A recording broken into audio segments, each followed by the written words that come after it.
Good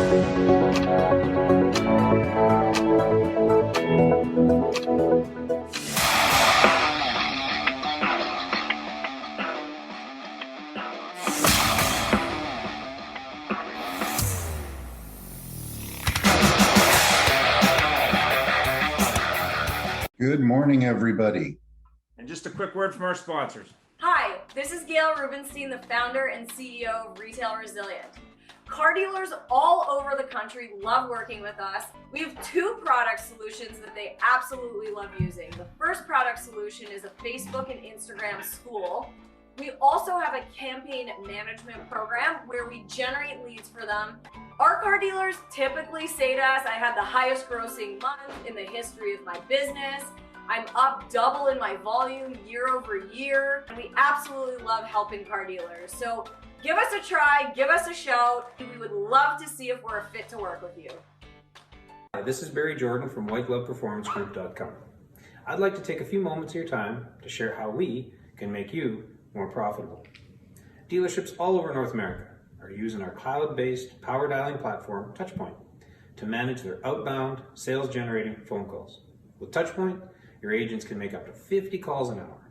Leave a voicemail, send an email with a link to a video or to your website, all with a click of the mouse.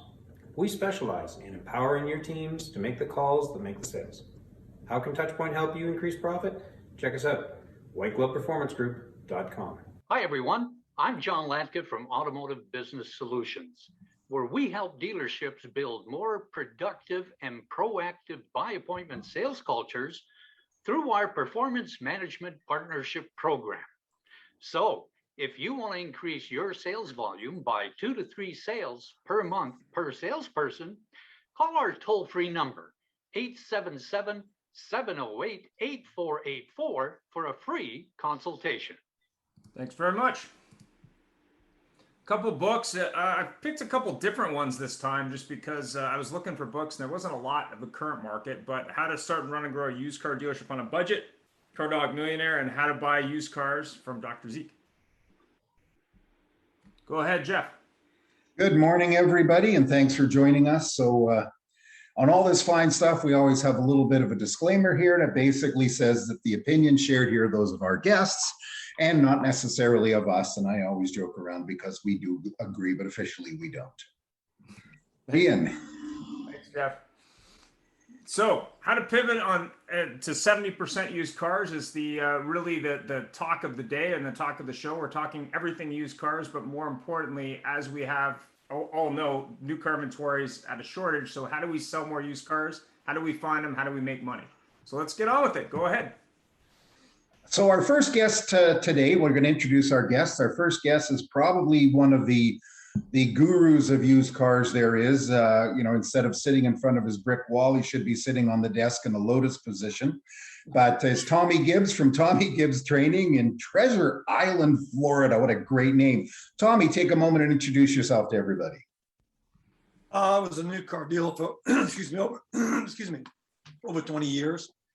For the last 20 years, I've been in the training used car business and software business. I tried to say to Gail earlier, I met Dale Pollack and became good friends with him back when it was Empower.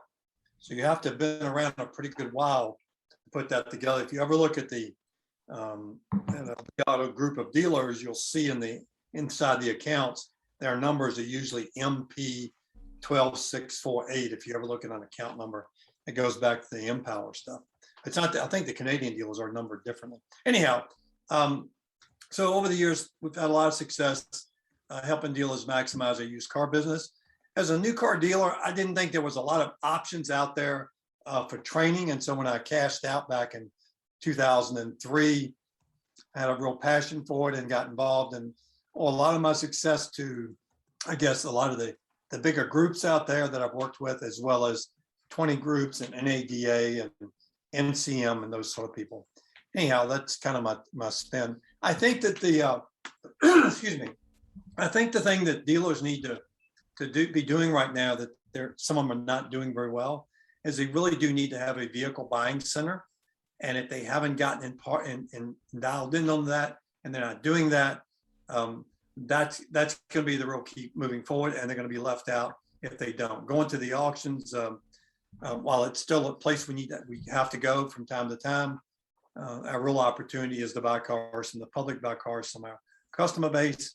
And it seems that a lot of times dealers dabble in that a little bit, and then it doesn't give them instant success, and they fall out on it. But there's a lot of good tools out there that you can use right now. And if you look at a dealer's website, and it's not dominant on the website of where they can click to and even just get a quick figure on a customer's car, that the customer can't do that. Rather, if that's not really prominent on the website, that's obviously a dealer that's not really committed to the concept. And dealers struggle with, quote, buying in the service lane. And I think that they put salesmen out there. Sometimes they'll have a person sort of doing it, but until you get committed to that, until you have a good tool to help you with it, where the customer can just hit a barcode and get a figure on their car, you're going to be left behind. So I guess my message today is, if you're going to really improve your used car business, you've got to get really, really focused on buying cars from the public, however you want to define that word, buying from the public. That's my statement. Terrific. Thank you very much. Our second guest, who's adjusting his camera and in traffic there, hopefully no CHP officer, but lives in Northern California there, Santa Rosa area, on his way to work, so that means he's got lots of time, is David Long, the Executive General Manager of Hansel Auto Group. He's also the founder of All Things Used Cars, the leader of the Tommy Gibbs fan club, and of course, the gentleman who created the Power of Positivity. David, take a moment to introduce yourself, please. You just did a great job. I don't know there's anything left to say. So too many P's though. So the Pandemic of Positivity started about a year ago, which is, you can go to pandemicofpositivity.com and get yourself a little extra positivity if you need it. If you want one of those pucks around your picture, send me a text message. Happy to do that. To Tommy Gibbs's point, I've opened 58 buy centers from here to Brazil, and can't think of a better place to source vehicles. I've been in this space for 34 years. Used cars is my passion. That's why I have the All Things Used Car Show every Friday morning at 6 a.m. Pacific Standard Time. And I run a dealer group, like you said, in Northern California. And I'm the father of 3, the grandfather to 1, and I love my life. So I'm glad to be with y'all. Thank you. No, thank you very much. And last but not least, looking down at us from his laptop is our very good friend, William Camastro, the dealer of Gold Coast Cadillac, the home of $30,000 gross Suburbans. William, take a moment to introduce yourself, and thanks for joining us at the last minute. We really appreciate it. I appreciate the invite. And by the way, Jeff and Ian, I appreciate you participating in the hashtag Level Up meeting last night. You guys were a great value to the other people participating. Pleasure. So, happy to do it. Along the lines of my predecessor on this podcast or webcast, whatever you might call it, I am married to only one time. I have 6 children, 5 daughters, 2 grandsons, and I also love my life and love what I do. Most importantly, I love what I do. That's the main thing to me. I mean, I love the business. You know, I've spent 20 years in the public end of the industry for Group 1, Penske, and AutoNation as a platform VP. And needless to say, you know, I'm still learning today after 37 years of doing this. I love listening to the people who are on this call. Tommy Gibbs we have run into each other, although we don't go out to dinner 3 times a week. We've run into each other many times over the course of the last 20 years. And I love what he stands for. In fact, I used one of his quotes recently in one of the meetings that I was in. I put it up on the board. And long and the short of it is, I'm grateful to participate here today. We're doing a lot of the acquisition stuff that is popular in today's day and age, and we're doing some unconventional things to acquire used cars. And certainly we can talk about that as the meeting goes on. But thanks for having me here today. Thank you. So first question, what new car lots sitting empty, you know, 2/3 of the lot empty. I've even heard numbers of 5 cars when dealers are used to having a couple hundred. How does a dealer pivot without losing business or their reputation from new car sales to used car sales? I mean, we all know about the old bait and switch and that kind of stuff. How does a new car dealer, move that needle to used cars? Why don't we start with Wayne? It's a great question. I don't know if there's a perfect answer, but here's what I've come to find out. If you're operating with the right principles consistently all the time, it's going to give you an edge on everybody else. But without question, if you're a new car dealer, we have a database and a data mining service called Auto Alert. Some of you are probably familiar with it. And we've kind of converted our approach, just as an example of how we call those customers and contact those customers. We're in an area where customers have multiple vehicles in their driveway. We're pre-trading cars through our data mining service. So our salespeople go on and they're actually paid $200 a car for every vehicle that is sold directly to us or pre-traded. We also send an e-blast out once a month to our entire customer base and offer to buy their vehicles from them. And we are also a buying center. So I think at the end of the day, we're doing all things. Now we tell anybody, we'll take any vehicle, because right now, the other profit center that we have going for us, like a lot of other dealers, is our wholesale. So we'll take any vehicle from anybody, but we're also selling what I came to find out from participating with the Rikus group when they piloted, KBB buying centers, was at the end of the day, if you can't win a fist fight if the other guy doesn't show up, right? So we got to get the FaceTime with the customer. We got to get them into our showroom. So regardless of what kind of vehicle it is, if the customer is in a position where they can sell it, we'll buy it. If it's $100 car, $1,000 car, $100,000 car, we'll buy it. And that brings a lot of people to our doorstep. And ultimately, we make it all about acquiring their car from them and writing them the check for their vehicle. And once we do that, it creates a level of integrity and trust between us and the customer. And then as we make suggestions down the road, we have opportunities and we do sell cars. Lastly, it keeps us top of mind to the customer. It allows us to showcase our professionalism, how we handle things, how we handle the process. And it's turning into car deals for us. We're top of mind to our customers. Thanks for that. Tommy? I don't think that, if I understood your question, I think you said something about how do we pivot without impacting our reputation or something like that. I don't think that has any impact on your reputation at all. You're a good automobile dealer. You hire the right people. You do the right things. Doesn't really matter whether you're focused on used or new or both or whatever. I just think that's just not an issue. You're selling, you're selling your culture, your concepts there. And I don't think that poses any problems for deals. I think it's for some deals, it was hard for them to make the pivot just to get in the used car business, because a lot of people have been primarily over the years a new car dealer. That was what they focused on. Used cars was kind of like the redheaded stepchild, and right. It's there, and it's part of the business they had to do, so they weren't focused on it. If you don't think that's a true statement, if you want to debate that, think back to 08 and 09 and 10 when we started to lose dealers with the manufacturers taking their franchises away. Saturn dealers got dumped and on and on. A lot of those dealers had these really nice showrooms, and they had been pretty good new car dealers, and they decided, okay, I'm now going to take that really nice showroom and I'm going to be a really good used car dealer. And they failed miserably. And they failed because they didn't understand the used car business. They'd never been, good used car operators as a new car dealer. So I think that if you do the right things, you're not going to have any problem with making the pivot. And I don't see it hurting your reputation one bit. Okay. Thanks, Tom. David? So some of my rooftops, I'll give you an example.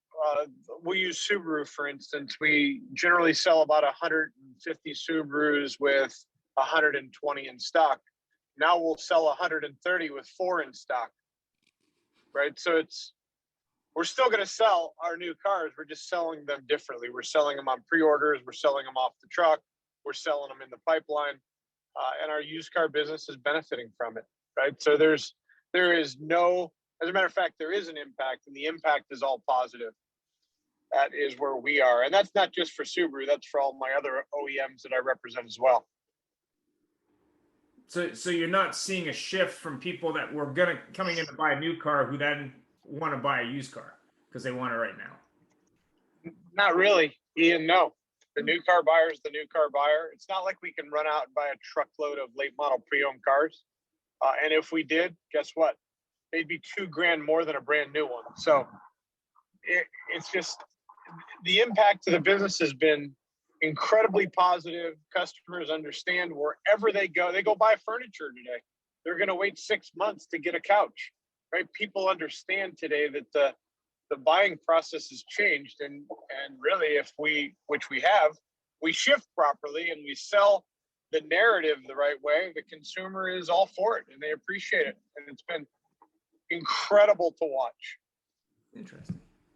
Jeff? Very good point. Very good point. It's a great pivot for our next question. But Tommy, I do have to comment on something you mentioned about Saturn dealers and shutting their doors and everything. There was an article, I think, in Automotive News on the weekend of a Saab dealer somewhere in the Northeast that's been shuttered for quite a while, and still inside the showroom was a brand new 2011 or 2012 Saab 9.5, still sitting in the showroom, not moved, and it's been shuttered for years. It's very interesting. But so building on what David said, what's the best solution for a dealer in your mind? I know where David stands already, so we aren't even going to ask him. But do you factory order? I'm just kidding. Do you factory order a new vehicle for our customers and utilize factory order incentives, of course, because we're all seeing Ford's got all these ads. I know up here, I'm not sure in the States, but maybe it's one of our American stations that have that. There's a factory order incentive or stock late model used, but a premium wholesale and retail price. So we'll keep David on hold for a minute. So I'm going to go to William, sorry. You can call me Bill. But so Jeff, it's a great question, but I have to go back and agree to what Tommy said. I think you got to meet the customer wherever they are. I mean, I think that's really what it comes down to. I mean, look, there's a supply and demand. Sometimes we have way too many cars and too few customers. Sometimes we have way too many customers and too few cars. At the end of the day, if the industry is going to sell 15 million cars, I only need to sell my 250. So I'm going to go get those 250 people, whether they're all used cars, whether they're all new cars, combination of the above. I'm going to go get those people and I'm going to meet them where they are. If they want to order a car, look, if you can't sell a car that you have on your lot, you find some dealers out there, and I've done a lot of consulting with the public companies, multiple stores. If you think the only way you're going to sell a car and get paid a commission is to spot deliver a vehicle, we spot deliver cars all the time. If we have that, we set the deal up as if we're going to spot deliver a vehicle that's on our lot all the time. But we also don't want to, if we have to migrate back to a factory order and build an order bank, we do the same thing. I mean, we will definitely do the same thing. We want to sell if I have to sell, on a B tier or C tier or D tier basis as my only means by which I can retain a customer and build my customer base, building the customer base to me is as paramount as selling a car right now. Being top of mind, being the place that they look to. No matter what Ford decides to do, and anybody else decides to do, they're still going to be faced with customers. Once it gets away from, okay, I found the same Mustang on every single lot, whoever's the best price is going to win my business. That's going to migrate to, okay, I can order this car from any dealership. Who's going to give me the best order number eventually? It's going to be the same thing. So it really just comes down to what are your best practices, keeping your policies consistent, and attacking the business from every corner, every touch point a customer can get to. I don't think we should migrate too far in any particular direction. And the last thing I want to mention too is I think it kind of goes along with this, and you guys have heard me say this, and I didn't make this phrase up. Right now, there's very little supply, and there's demand. Grosses are at an all-time high, and dealers nationwide, those that weren't making money are making a little money. Those that were making a little money are making a lot of money, and some dealers are making all the money right now. Okay. I hope the manufacturers and the OEMs realize that supply and demand, a balanced supply and demand, is an important dynamic to our business for us all to be profitable. But more importantly, shooting fish in a barrel doesn't make you a fisherman. And I think the thing we have to pay attention to most is the things that Tommy talked about. Having a well-rounded approach at all times, not let the roller coaster take us to one place or another. We have to make sure our people don't get away from, we don't want our people to pivot to a particular area of the business. We want to keep working on all things that are best practices to the global side of our business. because when the pendulum swings back the other way and there's cars on everybody's lot and everybody's got 3 months supply of car or 4 months supply of cars, and there's competition and price compression, then what? Then our salespeople are going to want to quit the business because they're not making twice what they used to make anymore. We got to be very careful about that right now. Now's the time to train people on all best practices and be everywhere a customer could buy a car. Just my opinion. That's actually a very good point about best practices, because I'm sure we can all speak on the fact that best practices probably go out the window at the moment, because you have a blue one? Nope. You have a green one? Yep, I'll take the green one. And everybody cuts to the chase. And you're right. That's the time to learn. So, okay, David, I'm going to ask you, what the heck? I won't keep you waiting till after Tommy. Expanding on this thing about factory ordering and utilize incentives. What do you think? Obviously, I know your answer. Well, there's another layer when you peel that onion back. So I don't know if anybody heard of the company called Carlipso, but I was heavily involved with the startup we sold it to Carvana. And inside of that business model, we would simply take an auction order from a consumer. We stocked 0 cars and we sold 100 used cars a month with 0 in stock. So there's nothing that says that you can't take an order on a brand new car and then fill that order with an option to deliver a used car if you can get it sooner, which puts the dealer really in the driver's seat, right? You order the consumer the new car that somebody else, by the way, will take if they don't want it because they took the used car the late model pre-owned car that you were able to secure for them. So it's really the best of both worlds, right? You take an order on the new one, you match it to a late model pre-owned, you give the customer the option, do you want to wait another 6 weeks for this one? Or would you like to take this one today? Either way, your bets are covered and it's a win-win-win in this case. So I hope that answers your question, but that is a great business model. And you talk about best practices, that's one of them. That's brilliant. I think that's fantastic. And in fact, the best thing is you do your factory order, you locate the used car for them, and then when their order comes in, take it back in on trade. Tommy, how about you step in your opinion on this? I can't add anything to any of that. I'm not doing any factory orders. I don't. I can't really add to that. I do want to add to what William said earlier, kind of, sort of, and certainly it echoes on top of what David's talking about. But I think right now, while business is really good, when we're making all this money, this is when we really need to invest some of that money to get our operations fine-tuned and get back to basics. Typically in the car business, what you have is dealers, when times get really, really tough, we tighten everything up, we get back to basics, and we really are able to kind of squeeze out a profit. And what happens is, as business gets better right after those tough times, that's when we make the most money, because we've gotten really, really tight with our processes and how we do things and our basics. And then it seems, though, that the more money we make, the sloppier we get. So I would say that what dealers ought to be doing right now, while they're making a lot of money, is figuring out how can they fix things and do things a little bit better than what they've been doing them, and improve those processes and improve the disciplines and so on. So that would be my tip. Yeah. So question on that, actually, interesting thought process. What processes are most important, Tommy, when you're looking at used car sales specifically versus new car sales? Well, I think every store has its own unique culture and its own unique personality. But I think if you want to pick out just a couple of little things, the first thing would be is to make sure that you're managing your inventory on a day by day, almost hour by hour basis, and not let it, right now, if a dealer has an aged unit, I don't understand that. And I have software that we work with dealers on, and I'm looking at it and I'm seeing aged units. I'm going, how do you have an aged unit in this market?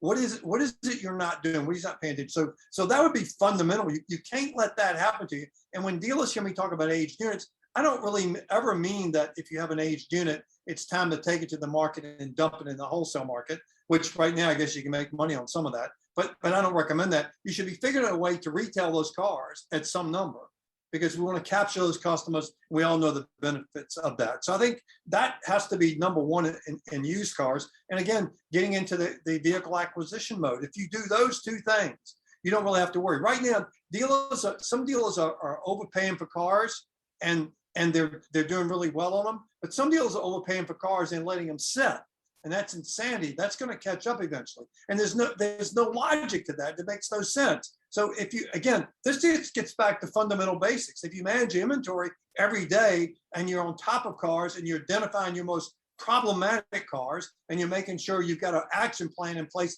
to make them go away, that's the most fundamental thing you can be doing now, good times, bad times, or whenever. I'm done. Hey guys, can I just make a quick comment on what Tommy just said? Absolutely. It's the age old, I know the car's 95 days old, but I can't replace it. It's not a couch, okay? It's not a piece of furniture. We're not trying to keep the cars. Newsflash, we're trying to sell the cars. And if a car hasn't sold, there's a reason. We need to find out what that reason is. And when someone, a used car manager says, it's been out there 90 days, and they say, I don't want to get rid of it because I can't replace it. I go, wait a minute, what'd you just say? They said, I don't want to get rid of it because I can't replace it. I'm going, really? So what you're telling me is you want some more cars just like that are going to sit there 90 days. If it's been out there for 90 days, there's a reason. It's a bad color. It's stinky equipment. The miles are wrong. There's a reason it's still sitting out there. So how do you make that statement? It doesn't make a bit of sense. Yeah, buy and sell me as many replaceable cars as you can find. I have to step in on this comment because it's actually brilliant. So Gail's sitting there, and I remember, gosh, I hate to say it, it's probably about 10 years ago, sitting in a meeting when Auto was presenting to the group, or had been presented to our dealer group. And Gail is in there as the performance manager, sitting with all these managers, and everybody's going, no. Do you realize if I got that, how much gross I could make? And get literally little tiny Gail, all 5'2" of her, sorry, is sitting there taking these people and slapping them around. And it is, I always believed in turning fairly quickly, but boy, oh boy, I sure learned things from there. So my apologies for continuing, Ian, or for cutting in. What do you think on that? I'm sorry, I didn't hear you. Were you calling me, Ian? Yeah, we're obviously talking about used cars and aged inventory and processes. As you're looking at the used car business in general, what processes should be followed in your opinion? What are the key processes other than not thinking car's a couch? Well, since I have been coined maniacal in my discipline, I think every process matters. So there's no key to success. It's a combination, right? So there's, this is a great example. So I will hold a entire used car meeting for a local competitor. And when asked, why would you share all those strategies and best practices? And I always say, because they're not going to do them anyway, right? Because the level of structure and discipline that they have, I could give them the playbook and come back and it'll still be sitting on their desk, not opened, right? So it doesn't matter. So there's not one sort of silver bullet, you do this and you're going to be great. It's everything from before you buy the car, why are you buying? What is your stocking strategy? Why are you sourcing it there? Are you using a business model that I don't agree with, which is buy, sell, replace? It's not always a good strategy, right? Because when Auto, for instance, tells you to replace that car that was 97 days old that you lost $3,000 on a stocking plan, it would make sense unless you dig deeper and find out that car was aged. You paid $800 in floor plan interest and you had it for 97 days, right? So there's so much more to the success than just saying stay structured, stay disciplined. I think it's about, first, complete awareness. Second, it's all about strategy and understanding the why behind the strategy. And then third, it's about execution. That's before you even get started on thinking about being successful. And then from there, the rest of the disciplines take over. And if you stay true to them, you'll succeed at a very high level. So we went from, and I'll just tell this real quick, we went from selling 300 cars a month with 500 in stock to selling 1,100 cars with 800 in stock. And I'd like to say that it was almost overnight, but it took about 1.5 years. And in the car business, 1.5 years is overnight. So, and that was no accident. That was a combination of a lot of small disciplines that was able to, and by the way, with 1,100 in stock, 2 of them were over 60 days and it drove me nuts. I couldn't sleep at night. Right. So it's all about the micro disciplines to add up to the major success on the used car side. And I hope that helps someone that's listening. Yep. Thanks, David. Jeff. So moving right along from that. So as we discussed in here, we talked about this. Actually, I think it's just a brilliant thing there, David, about the you take your factory order and then you find, you source them a used car that's closest to it. So obviously this process had a formal offer based on that, on this formal vehicle. Would you recommend that to everybody, or just wing it? I know it's a silly question, but some people are loading up their factory orders banks right now. But what kind of process or formal process should somebody follow on this? Well, I think every process that's repeatable needs to be formalized, or it's just a whim and a wing and a prayer. But I didn't even think about what you entered into this conversation, Jeff. I did not think about ordering the factory car, buying a used car to match it and sell it, and then replace it with the new car. That was not part of this whole process. I get 10% if you use it. Well, I'm going to use it. I'm just not going to tell you about it. But it was more about order the factory car, sell the customer a late model pre-owned if they want it. And if they do buy it, then I have a new car that I wouldn't have had, right? Yeah. And then, or 2, they stay in their pre-owned and I have that stock inventory to sell somebody else. So thank you for that tip. I appreciate it. We'll try to incorporate it in my process. Pleasure's all mine. It's sort of like the Elon Musk way of doing things, where he shared all his technology online so everybody else could steal it. So, or not steal it, use it.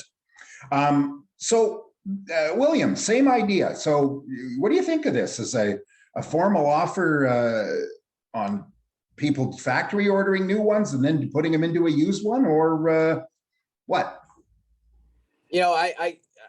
I'm fine with the formal. I mean, as of right now, we had the Lyric, just as an example. We're a very large Cadillac store, one of the largest in the country. And the Lyric is coming out, the new EV model, right? So one of the things I'm now encouraging my guys to do is to go back and contact every XTS, CT6, XT5, XT6 customer that might be 2 years into a lease or they have equity, and offer to pre-order a Lyric for the customer, because the demographics are very similar. It's a crossover vehicle, so it can satisfy each of the customers. But this is just as an example. So my answer would be yes. If I don't have a new car to sell, I'll future sell a car known as a factory order, because I don't have any to sell right now.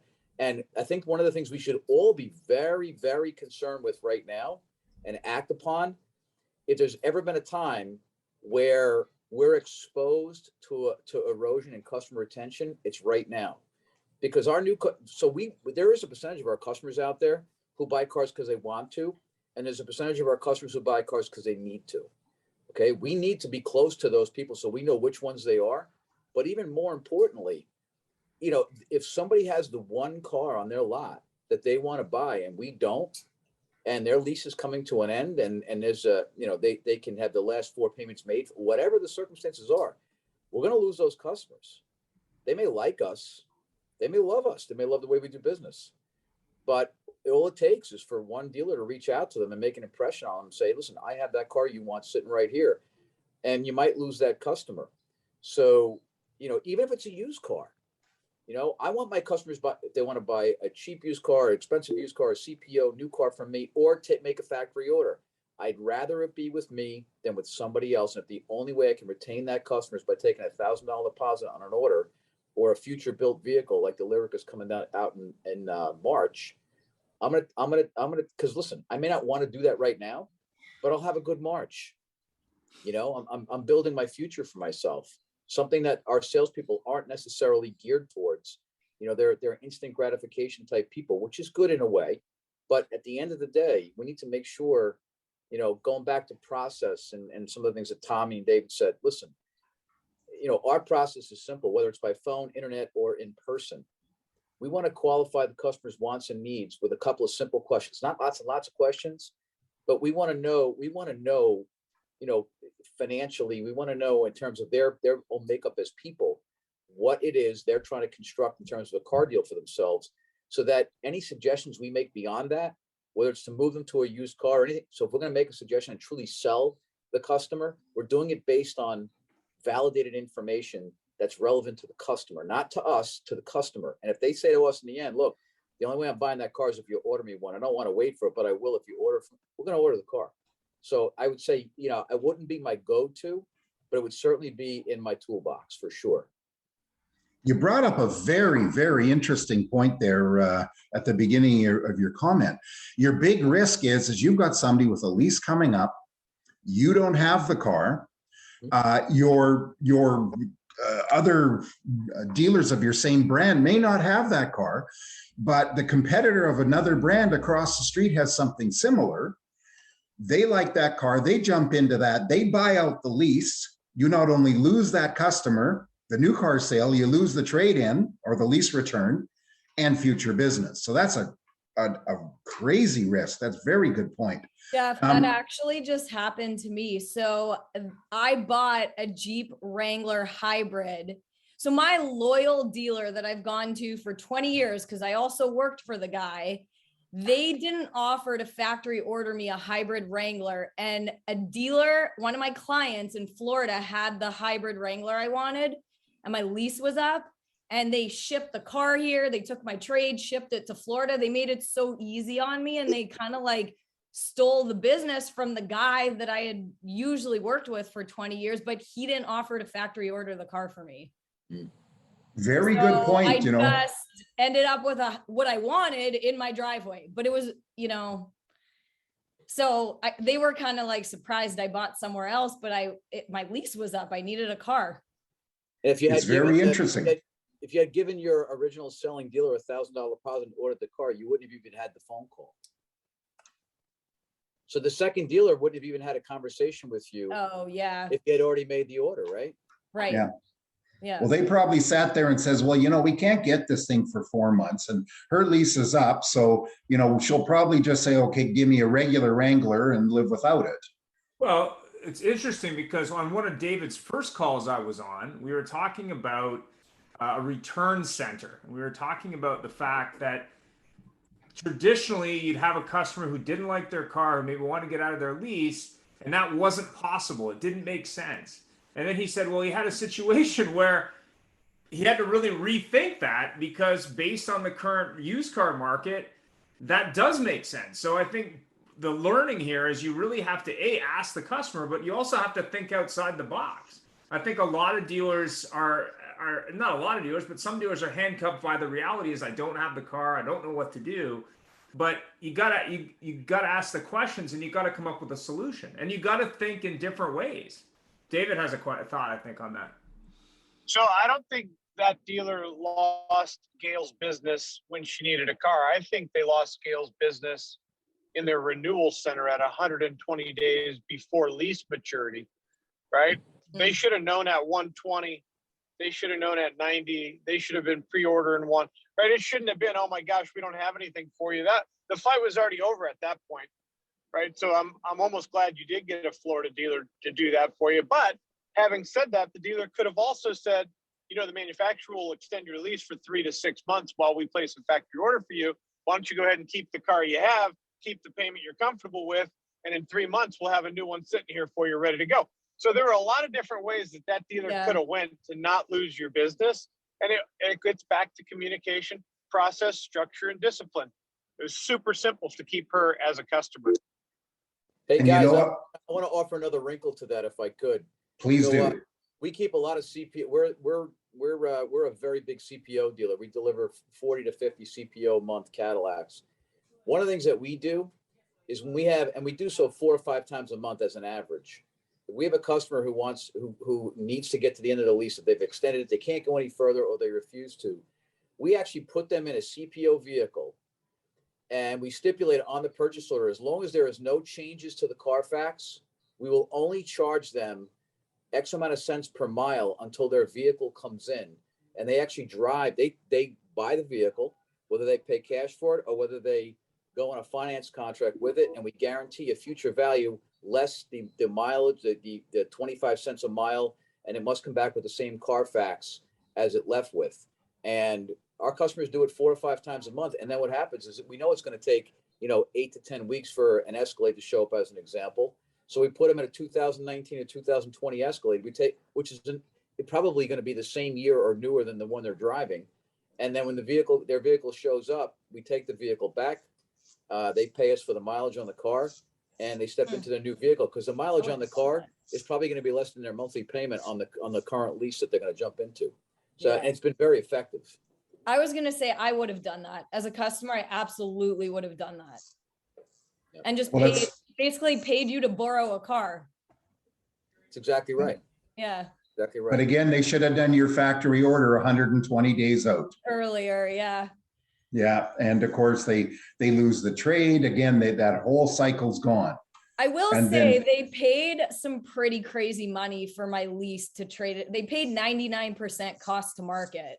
And I was like, wow, if at Viato, I would have we would have had that conversation. Like, why are you paying 99% cost to market? But we're paying that at auction right now, Gail, in a lot of respects. Oh yeah. Yeah. And you're not paying fees that way. And you got a traceable history. And, as we mentioned, we're good, dealers have got people calling people privately to do buy-ins, and bang, there's a vehicle right there. They sell a new one at the same time and they get yours, and yeah, they overpay, but it's a Wrangler. There's no such thing as overpaying for a That's Wrangler. true. Best resale value ever. It is absolutely nuts. And by the way, I have to tell you, there was somebody on Level Up call last night, a dealer there, that they just did a Jeep, I don't know what they call that. We used to call it Jeep Jamboree. And Jeep was out there with 4XE Wranglers. And he said they did everything all the other ones did, and while being partially electric. So that was pretty good. Tommy, we've been ignoring you. So how can you step in your opinion on this? I can't add much more to what's already been said. So I'm not in the lease business, so I don't have a lot of, it's not part of the business that I'm focused on. But I want to go back to, I will say this about what David said, and this keeps circling back. He said something earlier about he had 3 or 4 bullet points, and basically, goddamn, you got to have a structure, you got to have the discipline, you got to do those processes every day. And if they had been doing that relative to Gail's lease, then they'd had a better shot at doing business with her. So everything just keeps coming back to having the processes you believe in and that you exercise them every day. And I can't add any more to it than I think that's where we fall off track, and you have to realize something about whatever the processes are that you're using to run your business, they're going to evaporate. You have to accept the evaporation factor to some point, and therefore you have to keep hammering those processes. It's not like you can decide, okay, hypothetically, you can't decide that, okay, we're going to put a 10-step selling system in, going back to old school. You can't make that decision and say, okay, we have a meeting, we teach everybody how to do it, and it's done. There's an old product, I don't know if it's still in the grocery stores or not, called shake and bake. I guess you put shake and bake, you put in the oven, it's done. Well, we're never done in this business. You've got to constantly continue to fine tuning things and to realize that the evaporation factor is always there. How many times in every one of our careers have we put some kind of a process in place and it works really, really well for 6 months or so, and you wake up one day and go, what happened to that? Well, that happens to everybody, but your job as a leader, if you're running the operation, is to do as much as you can to avoid the evaporation of the process you put in place. So back to David's point, and Williams made the point as well, you got to figure out what it is you're going to do and how you're going to do it. And then whether it's a lease issue or whatever it may be, it's not going to happen as often. That's all I can add to that. Yeah. I do have to say that's a very good point. I once had a dealer that I worked for, and wasn't the nicest man in the world, but he had a saying, and he said, a good manager is a good checker. And you know something, I'll guarantee that dealer, Gail, that you were used to deal with, you set up a process for lease follow-up. It's probably a written process sitting in a binder somewhere that says, contact them 6 months out, contact them 5 months out, contact them blah, blah, blah. And they didn't follow it. And it's in their VIN solutions, in their CRM to make that call, and they still didn't call. But nobody looks at that stuff. And so a good manager, check it. Ian, I'll leave it to you for the last question. Yeah. What are the biggest risks to dealers in today's market? Let's start with Tommy, since we were talking about used cars. The biggest risk is being lazy, not paying attention, and the used car inventory aging on them. That's the biggest risk right now, is bringing cars into the inventory and just letting them go further than they should, because we've been so lucky. The problem we were talking about earlier about used cars is that sometimes what happens is a dealer lets a car go past 60 days or so. It gets to 75 and 90, and they make a bunch of money on it. I'm saying dealer, I'm talking about managers mostly. And they make a whole bunch of money on it. So inside their brain, they're going, oh, okay, we can continue to do this because we got lucky. You can't run the business based on lucky. You got to run it based on, fundamental basic management skills. So I think that the biggest fear here is getting lazy, not paying attention, and letting stuff slip, and then you're going to get in the trick bag. Interesting. William? Yeah, I go back. I mean, I think we're all kind of saying the same thing with different verbiage. I say, because you're shooting fish in a barrel doesn't make you a fisherman. And I agree with Tommy and with David here. To me, and I'm a process, kind of monger myself. I mean, I drive my people crazy. I love what I do, but they don't necessarily love what they do like I love what I do. So we keep them on processes. We got to consistently monitor those processes. But at a time like this, when we have Escalade deals going out of here at just ungodly grosses. I mean, we're the biggest Escalade dealer in the Northeast and one of the biggest in the country, period. But I have salespeople making $900. Their average commission, my salesperson, new and used, average commission this month is over $900 a car. Average. I need to come sell Escalades for you. Yeah.